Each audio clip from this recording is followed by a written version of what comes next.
So here we shall discuss electric field due to a charged arc ring. Arc ring in the sense it's like an arc and it's part of a ring. And let us assume that this arc ring is subtending a total angle of alpha, so that if this is the line of symmetry, above the line of symmetry it subtends an angle alpha by 2 and below it is alpha by 2. So that by sign convention I will take this end as minus alpha by 2 and this end as plus alpha by 2. So now at this point O, before finding the electric field due to the whole charged arc ring, we would just find an expression for the element which is of size dx, and we assume that which has a charge dq causing an electric field dE at this point O. So that I can express dE as k dq by r square, where r is the radius of this arc ring and dq is the charge of the element, and k is, as usual, we have been using in electrostatics, which is 1 by 4 pi epsilon naught. Now here, what is dq? dq means lambda into dx, because lambda is the charge per unit length. For a length of dx, it must be lambda dx. So now dE becomes k lambda dx by r square. Now again, if you take this small element of length dx, it is like an arc which is of length dx, and we have the relation dx is equal to d theta, which is nothing but the relation for arc length.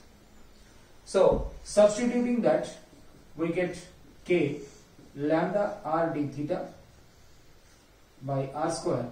So one r get cancelled, so it becomes k lambda by r into d theta. This becomes the formula for the electric field due to the element which is considered here.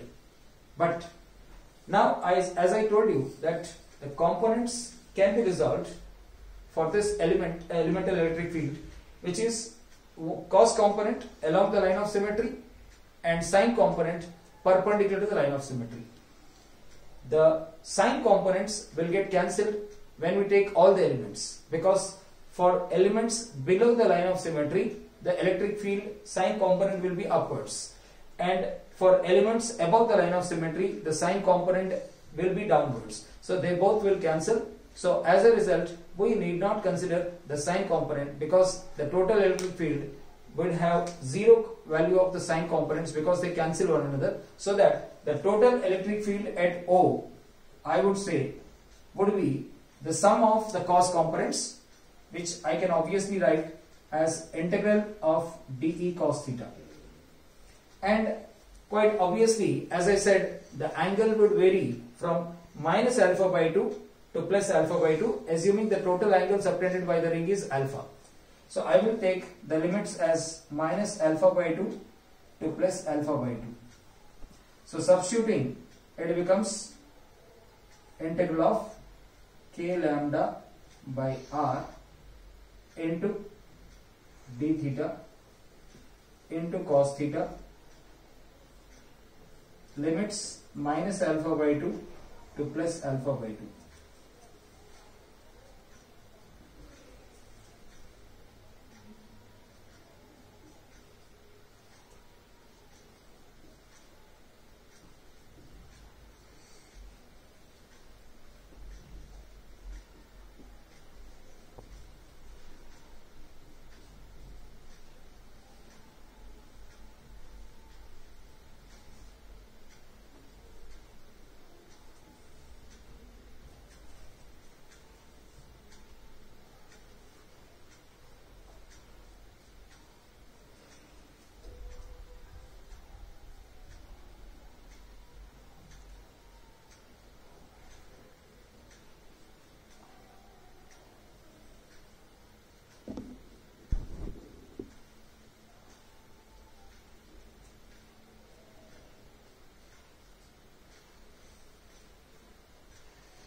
So finally we got the electric field due to the charge ring at the point O as 2k lambda by r sine alpha by 2. So here it's just this part of it is only integration kind of it. So here the limits are minus alpha by 2 to plus alpha by 2, cos integration is obviously sine, and limits minus alpha by 2 plus alpha by 2. The only thing to be noted here is sine of minus theta is minus sine theta, so it becomes minus of minus plus, so outside it becomes plus sine alpha by 2.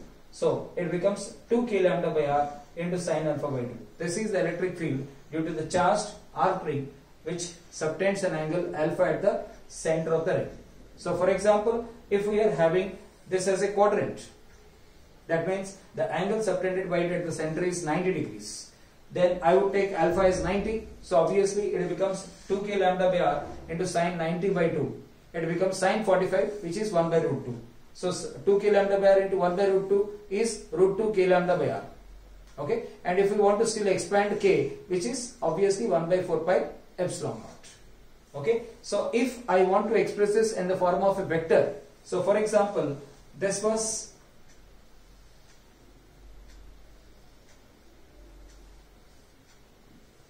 the x-axis and this angle is 90 degrees.